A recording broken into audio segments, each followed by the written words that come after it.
Uma boa noite, meus queridos e amados irmãos. Shalom a todos. Mais uma vez estamos aqui com o objetivo de transmitir mais um ensinamento, um shiur, um estudo da palavra do Eterno, com base no texto de David Shem Tov, as características das comunidades messiânicas do primeiro século. Já começamos aqui há 3 domingos passados e discorremos aqui alguns assuntos interessantíssimos, muito importantes, aonde nós podemos ver que a nossa fé, né? Quando eu digo a nossa fé, eu digo a fé judaico-messiânica e também a fé daqueles que creem na Bíblia Sagrada e que dentro da configuração cristã servem ao Eterno com base nas Escrituras, dentro da Bíblia Sagrada. Queridos, nós falamos aqui que Yeshua, ele era um judeu. Seus discípulos, chamados por ele, ensinados, instruídos por ele, eram também Yehudim, judeus. E em nada ele foi faltoso em relação à sua fé. Quando eu falo ele, eu falo Yeshua, o nosso Salvador. E em nada também foi faltoso os seus discípulos. Há um falso conceito na vida, na mente e na teologia cristã e dos cristãos de que os discípulos se tornaram cristãos, né? Que eles eram judeus, sim, mas a partir do momento que eles creram que Jesus, né, era o Messias, acabou. Eles não foram mais judeus. E isso é até uma piada, sabe? Isso não é verdade, de forma nenhuma.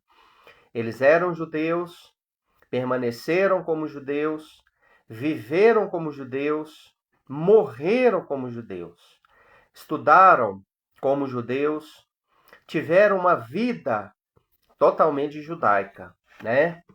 E em nada eles foram faltosos com a fé original, passada pelo próprio Deus a Moisés, lá no Monte Sinai.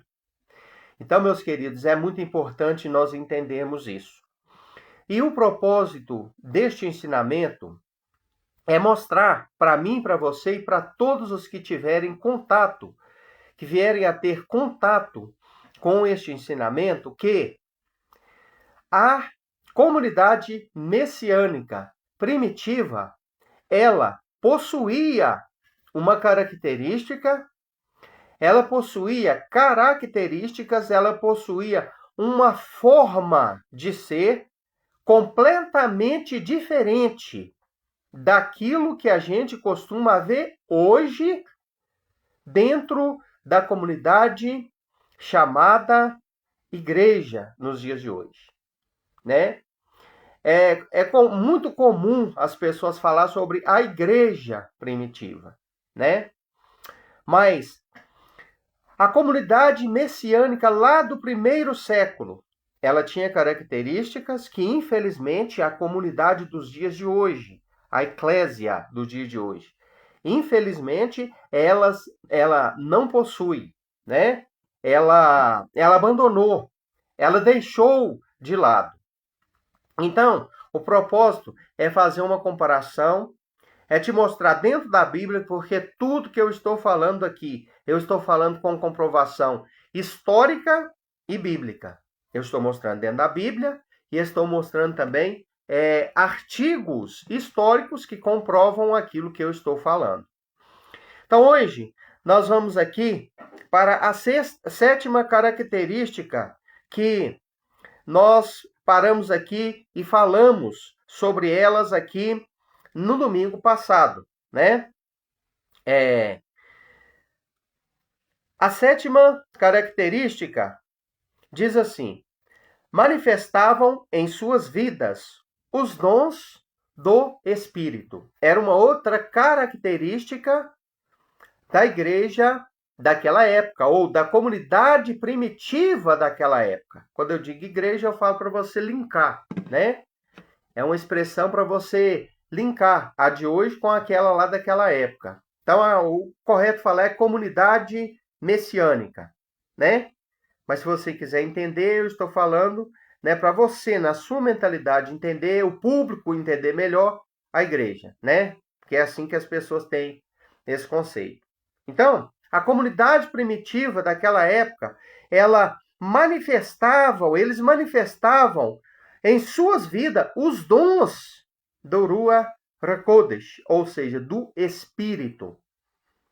Hoje em dia, infelizmente, são pouquíssimas as pessoas que são agraciadas pelos dons do Espírito.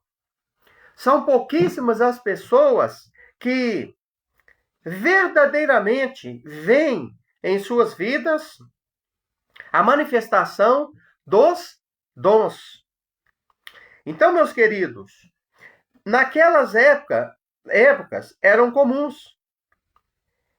O Espírito estava presente dentro daquela comunidade messiânica de uma forma muito forte, de uma forma muito importante, empolgante e poderosa.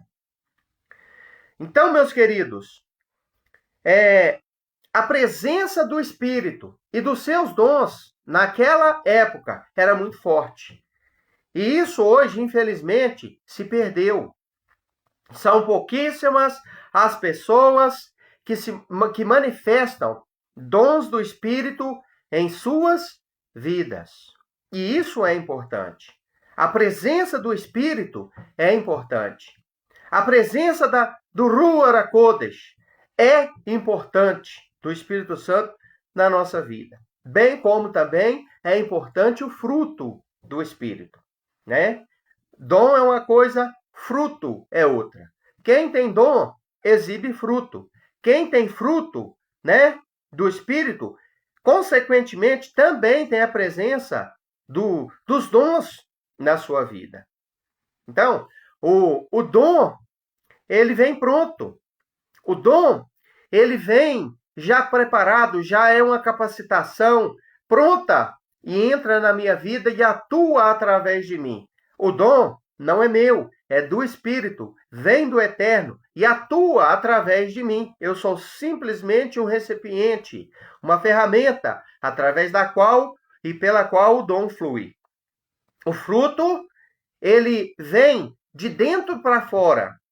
Ele é construído, conquistado.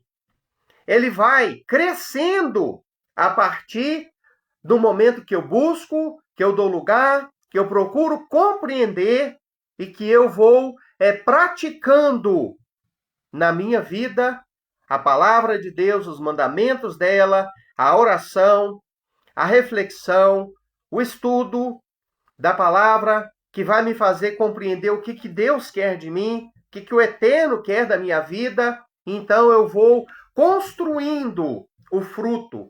Ele vai se desabrochando com o passar dos dias, com o passar dos tempos na minha vida, na sua vida, na nossa vida. Então a igreja daquela época, ou a comunidade messiânica daquela época, ela exibia dons do Espírito, né? Ela exibia dons do Espírito de uma forma, assim, muito grandiosa e muito importante. No capítulo 2 e no versículo 4, aqui do livro de Masei Shelichim, ou seja, Atos dos Apóstolos, diz assim, 2:4. Todos ficaram cheios do Ruach HaKodesh e começaram a falar línguas diferentes, conforme o Espírito os capacitava a falar. Lembrando que essas línguas diferentes aqui eram idiomas conhecidos deles naquela época. Não é essa expressão vocal que existe dentro do pentecostalismo dos dias de hoje e que se confundem com essas línguas aqui. Essas línguas aqui eram idiomas compreensíveis a eles naquelas épocas. Não tem nada a ver com a linguagem pentecostal falada nos dias de hoje, ok? É muito bom frisar isso. Outra característica da comunidade messiânica do primeiro século era sua fidelidade estava centrada na ressurreição, ou seja, eles acreditavam na ressurreição de Yeshua e eles acreditavam na ressurreição dos mortos. Isso é uma coisa muito importante para que eu e você venha observar e venha entender que eles acreditavam plenamente que Yeshua tinha morrido e que ele tinha ressuscitado. E eles tinham a sua fidelidade estava baseado na ressurreição de Yeshua. 2:32 diz assim: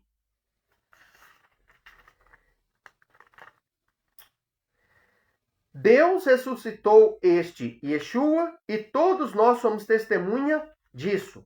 Isto é, o Ruach HaKodesh, o Espírito de Deus, e derramou este dom que vocês agora veem e ouvem. Então eles tinham esta certeza.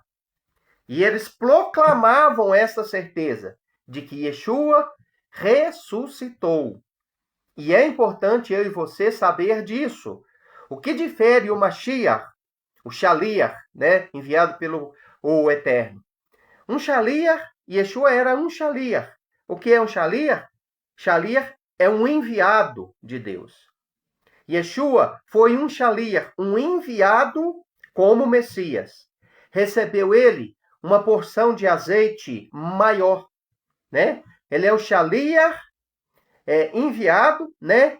Ele é o Mashiach HaShaliach, ou seja, ele é o enviado ungido, né? Ele é o enviado ungido da parte do Pai. Ele recebeu uma porção de azeite, de unção, de capacitação, de autoridade, de capacidade maior do que todos os Shaliach enviados pelo Pai antes, né? Então, o próprio Moisés era um Shaliach. Os profetas eram um Shaliach.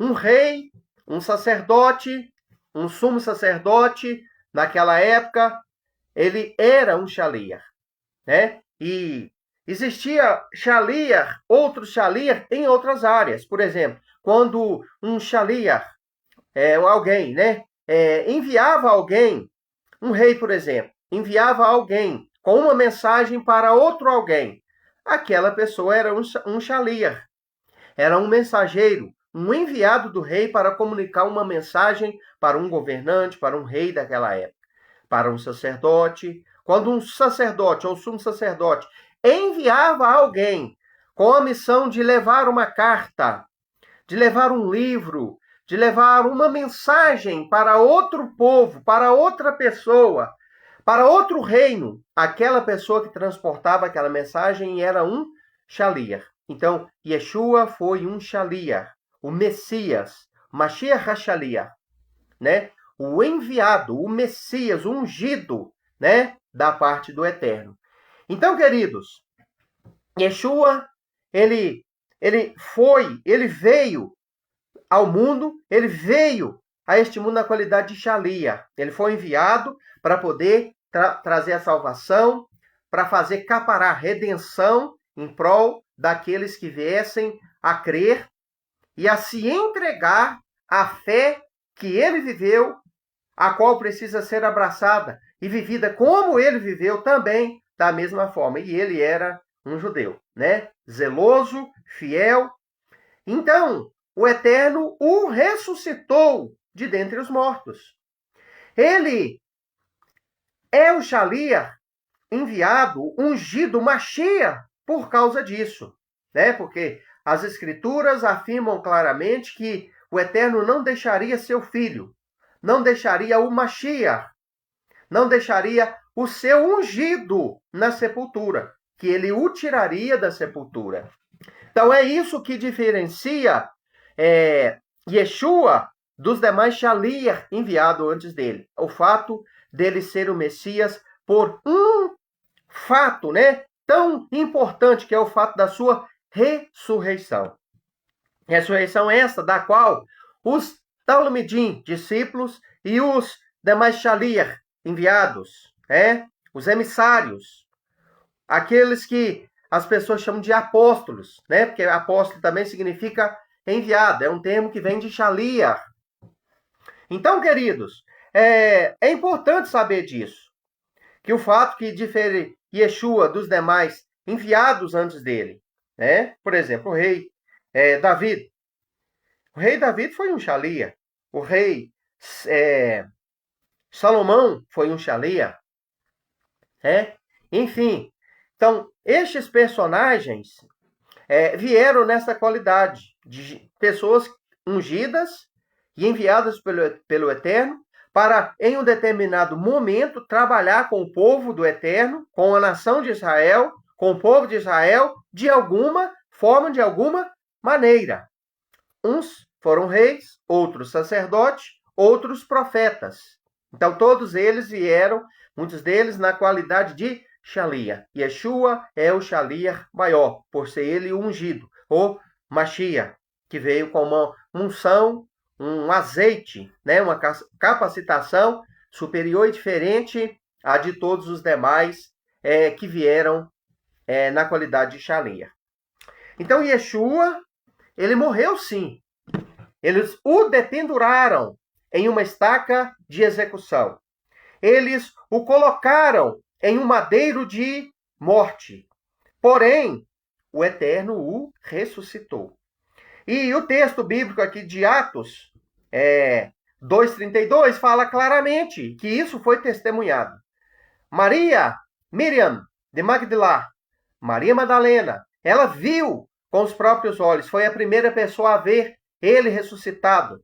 E ele disse para ela, vai e anuncia aos 12, aos 11, né? Aos meus, porque nessa época, nesse momento, Yehudá Iscariote, Judas Iscariote, já tinha tirado a sua própria vida. Então tinha 11 homens escondidos dentro de um cenáculo.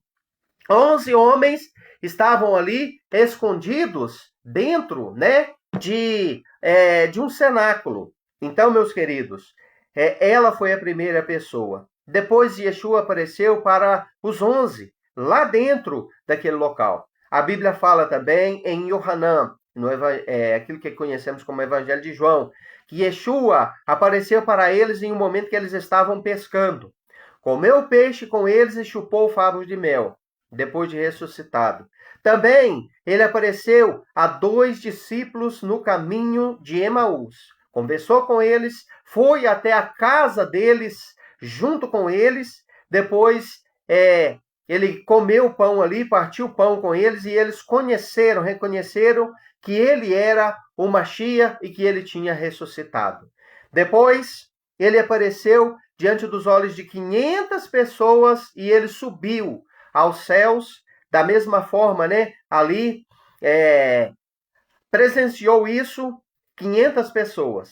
500 pessoas foram testemunhas oculares da sua ressurreição. Então, naquela época, a palavra da ressurreição, a pregação, o ensinamento, né, a respeito da ressurreição, era algo que fazia parte da mensagem central da comunidade messiânica do primeiro século. 9.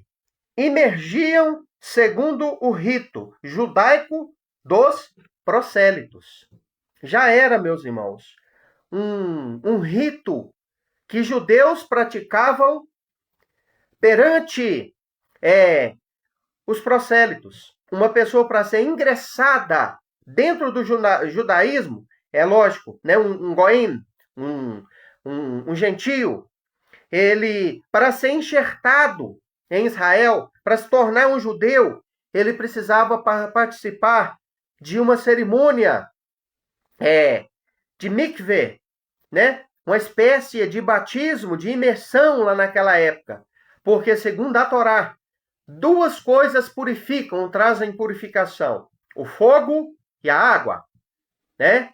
Então, eles faziam a imersão em água em uma pessoa, purificando ela, suas vestes, para depois ela ser aceita como um personagem prosélito, ou seja, um goim convertido à fé hebraica, convertido à fé, vamos dizer assim, judaica.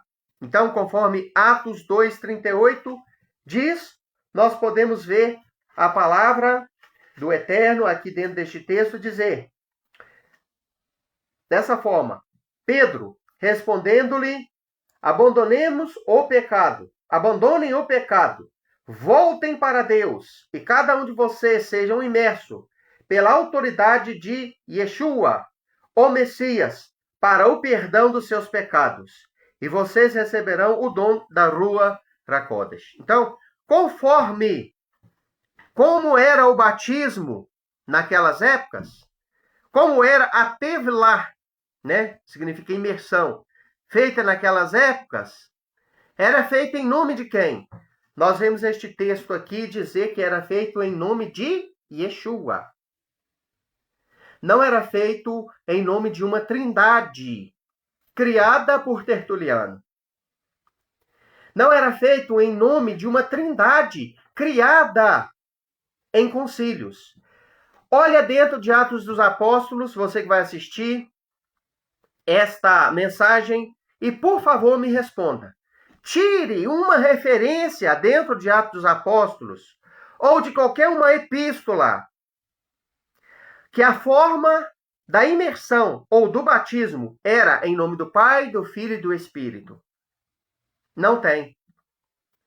A única referência bíblica que fala da imersão em nome do Pai, do Filho e do Espírito é a que aparece em Mateus 28:19.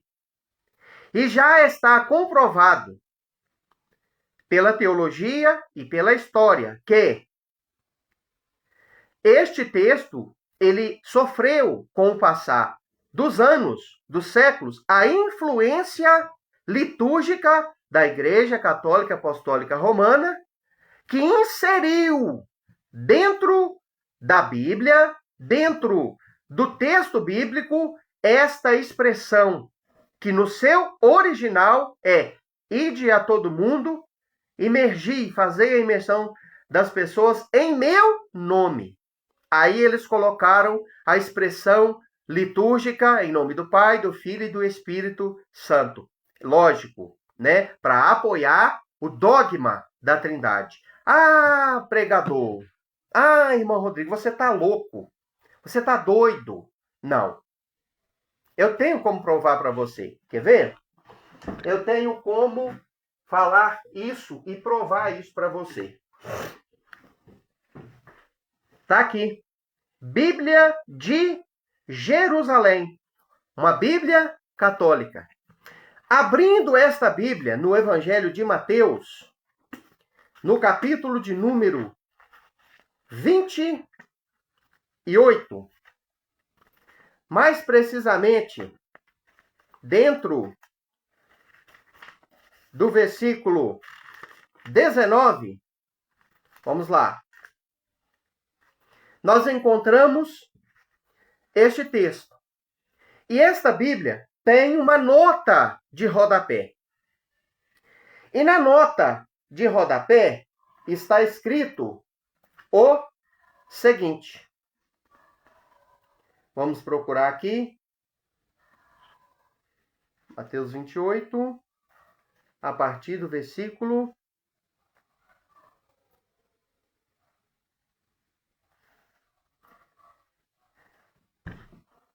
A nota de rodapé que está aqui, ó. Está muito pequeno, você não vai ver, ó. Está aqui.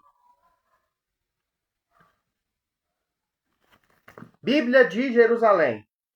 Na letra C do comentário de Mateus 28:19. Diz assim: quem escreveu isso aqui foi teólogos católicos, apostólicos romanos.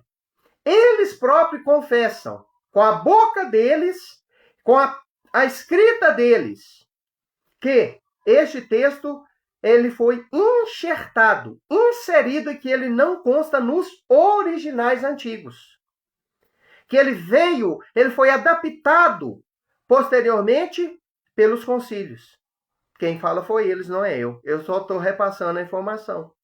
Então, olha, é possível que, em sua forma precisa, ou seja, sua forma original, primitiva, primária, é possível que, em sua forma precisa, esta fórmula, em nome do Pai, do Filho e do Espírito Santo, reflita influência do uso litúrgico. Raciocina.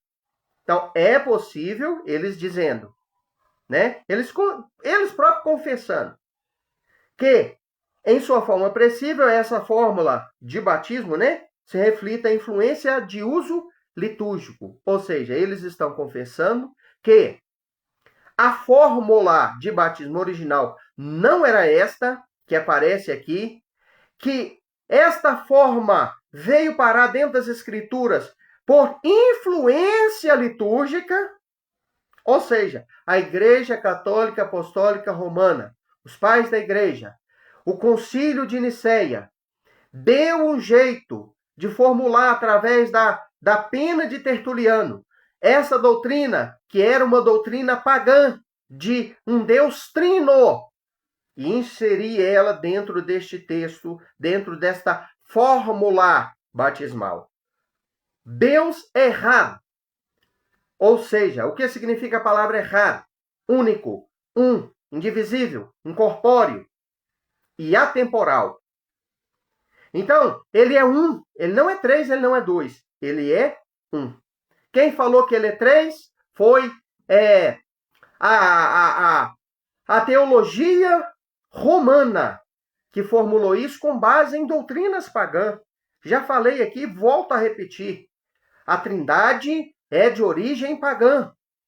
A doutrina da Trindade, a crença em um Deus trino, ela não é de origem monoteísta. A fé judaica, a fé hebraica é uma fé monoteísta. A doutrina da Trindade é uma doutrina politeísta. Fazia parte da antiga Mesopotâmia, da Babilônia, da Síria, antiga Síria, dos antigos sumérios, da fé egípcia, das culturas dos povos pagãos antigos. Todos eles tinham uma crença em um Deus trino. Até hoje existe uma crença em um Deus trino. Dentre os 33 mil deuses que a Índia cultua, existe o Brahma, o Shiva e o Vishnu, os três deuses principais do panteão, né? Do panteão, da gama de deuses indianos. E também, dentro do panteão grego e romano, existiam os três deuses principais. Então, o cristianismo foi criado, desenvolvido em cima desta fé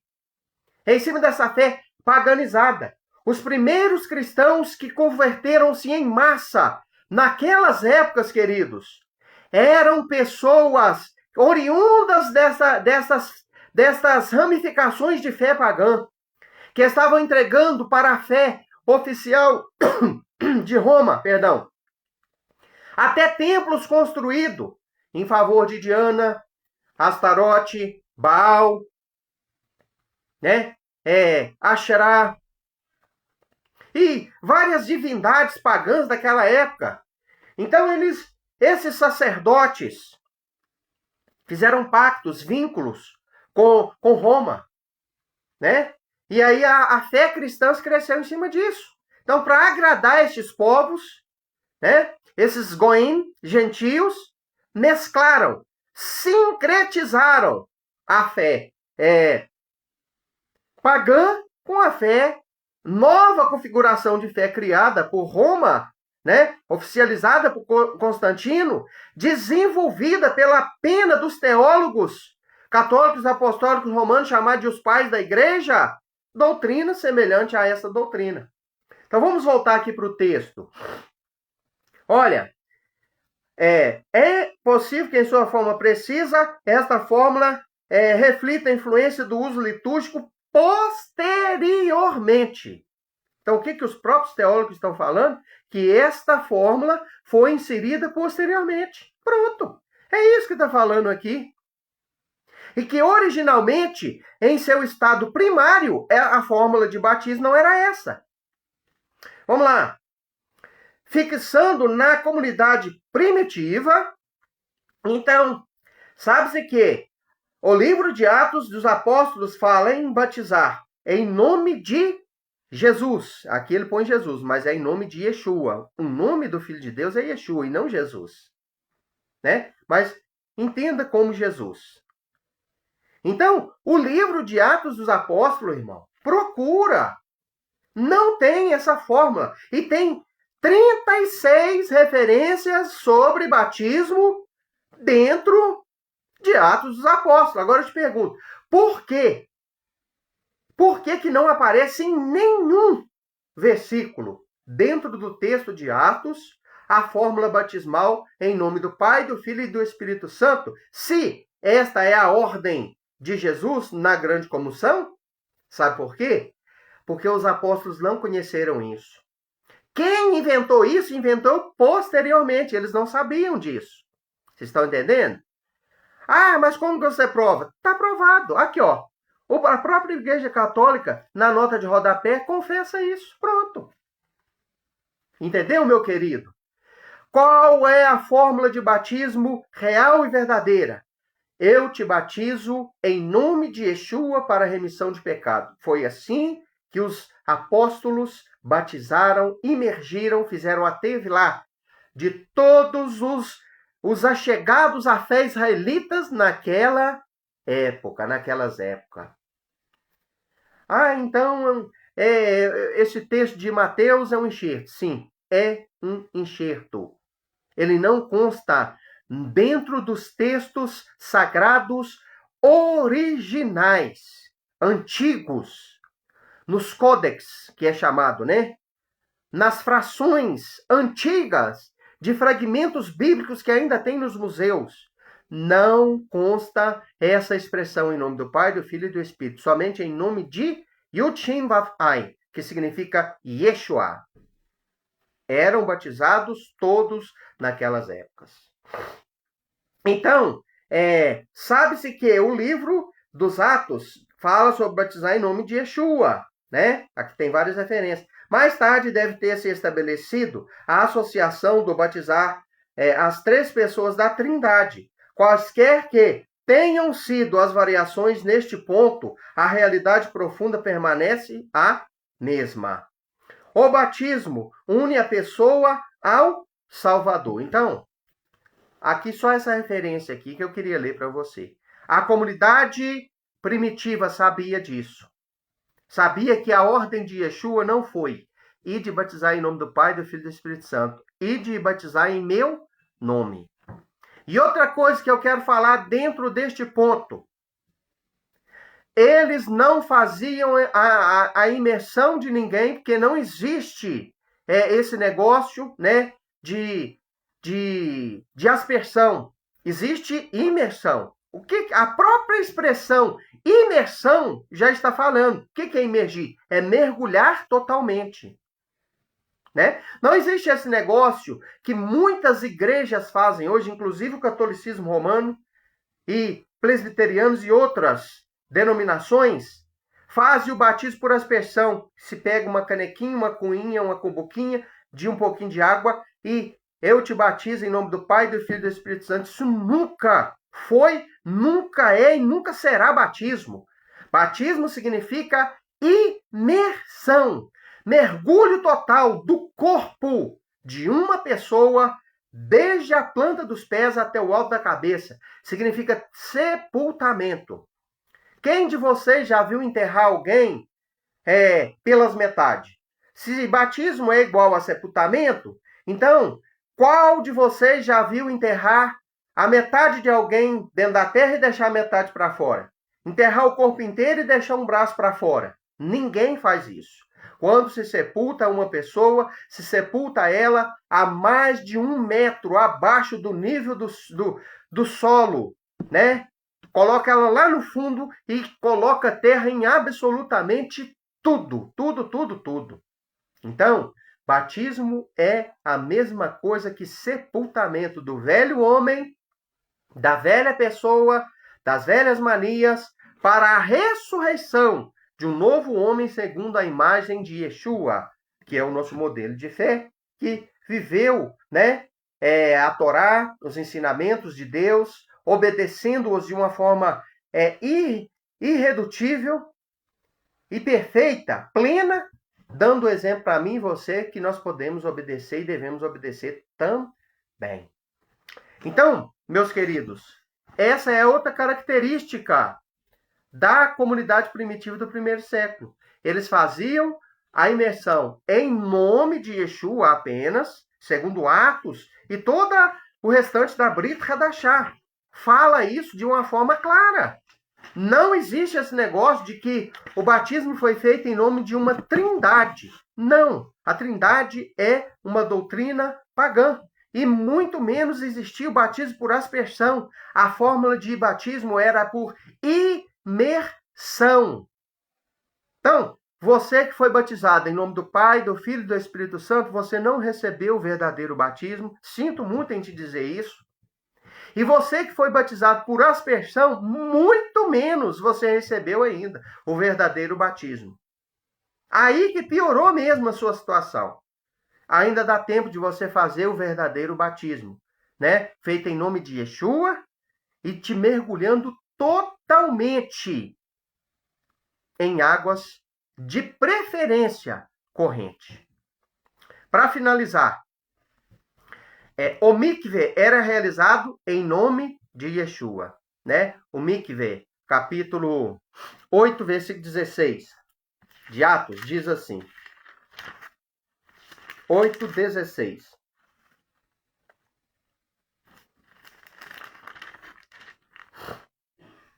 Até aquele momento, o Espírito ainda não havia descido sobre nenhum deles. Eles tinham apenas sido imersos no nome do Senhor Yeshua.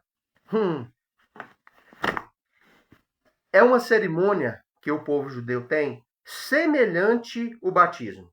É praticamente, pode-se dizer assim, o batismo. Só que é uma cerimônia, é um ritual feito pelo povo judeu. Desde a época de Moisés e até nos dias de hoje é feito o mikve. É 3 mergulhos em água, né? E era feito em nome de Yeshua. Nos tempos passados, antes da vinda de Yeshua, era feito em nome do Deus Todo-Poderoso, né? Em nome de Adonai, em nome do Pai, o Todo-Poderoso. Então, dentro do livro de Atos, nós encontramos essa referência, né? E era feito como? Em nome de Yeshua. Hoje nenhum cristão sabe dessa cerimônia. João, o imersor, ele trabalhava com isso. Era um ritual normal para o judeu fazer o banho de purificação chamado mikve, que purificava a alma e também o corpo, né? Eles se dirigiam à água, principalmente à água corrente, e eles faziam ali então o mikve. Era uma espécie de purificação, era semelhante ao batismo. O batismo que nós conhecemos hoje, ele se originou desta cerimônia chamada mikve, né? Que é feito por homens e principalmente por mulheres. Toda mulher, depois do seu período menstrual, ela precisa, segundo a Torá, ela precisa fazer o mikve. Então, pastor, às vezes você está me olhando aí, né? Então, pregador. Então quer dizer, você, meu irmão, que está ensinando, quer dizer que eu posso fazer essa cerimônia? Você deve fazer sim, né? Você deve fazer. Todos nós devemos fazer. Toda mulher precisa fazer o mikve, segundo a Torá, né? Depois do seu período menstrual, ela precisa fazer esse banho de purificação para poder redimi-la física e também espiritualmente, trazer essa redenção para ela. Então, esta era uma prática da igreja, da comunidade messiânica, aquilo que você chama de igreja primitiva. Era uma prática deles. Eu te pergunto, você que é cristão, você já fez um mikve alguma vez na sua vida? Não, nunca fez. Você não sabe. Nunca é ensinado isso para as pessoas dentro da igreja. Ah, e é ensinado a fazer o batismo uma vez só. Batismo é uma coisa, mikve é outra. O batismo em nome de Yeshua para remissão de pecado é uma vez só. Se você fez ele errado, você pode retificar. Você pode fazer ele novamente, né? Se você recebeu um batismo diferente do verdadeiro, né? Então você pode corrigi-lo, fazê-lo novamente. Agora o mikve, não. O mikve você pode fazer ele quando você quiser, né? Ele é um banho de purificação feito em nome de Yeshua para purificar sua alma e também o seu corpo. Por exemplo, o homem que tem contato com um cadáver, né? Ele precisa se banhar ritualmente fazendo isso. A mulher, depois de seu período menstrual, precisa fazer isso. O homem, se ele tiver poluição noturna e ele vier a se contaminar com o sêmen, com seu sêmen, ele precisa fazer isso, né? É sempre bom o homem também fazer isso. Então, você não sabia disso, né? Você não sabia dessa cerimônia ordenada pela Bíblia lá na época de Moisés e que era praticada dentro de Atos dos Apóstolos. Qual referência? Atos 2:38, Atos 8:16 fala do mikve. Então eu vou parar por aqui e encerrar hoje com uma oração em seu favor, né? Na próxima oportunidade nós voltaremos a falar aqui sobre os demais pontos que ainda tem para frente. Olha, tem muita coisa aqui, viu? Nós vamos ficar aqui pelo menos mais umas 10 lives para terminar isso aqui. É muita coisa e eu gosto de explicar bem explicado. Então eu te convido, no próximo domingo, às 7h30, estaremos aqui reunidos para continuar esse ensinamento. E você vai ver que a comunidade primitiva, ela tinha características diferentes, que nunca te foram ensinadas. E que ela vivia dentro de uma configuração e de um padrão de fé extremamente diferente daquilo que eu e você chegou a conhecer com a eclésia, a igreja dos dias de hoje. Então, se você quiser conhecer, será ótimo para o agregar de conhecimento na sua vida. Eterno, Adonai Tsevaot, Baruch atah Adonai Eloheinu melech haolam b'shem Yeshua HaMashiach. Shema Israel Adonai Eloheinu Adonai Echad, Baruch Shem Kavod Malchuto Leolam Vaed. Eu te adoro nesta noite, eu te exalto, eu te glorifico.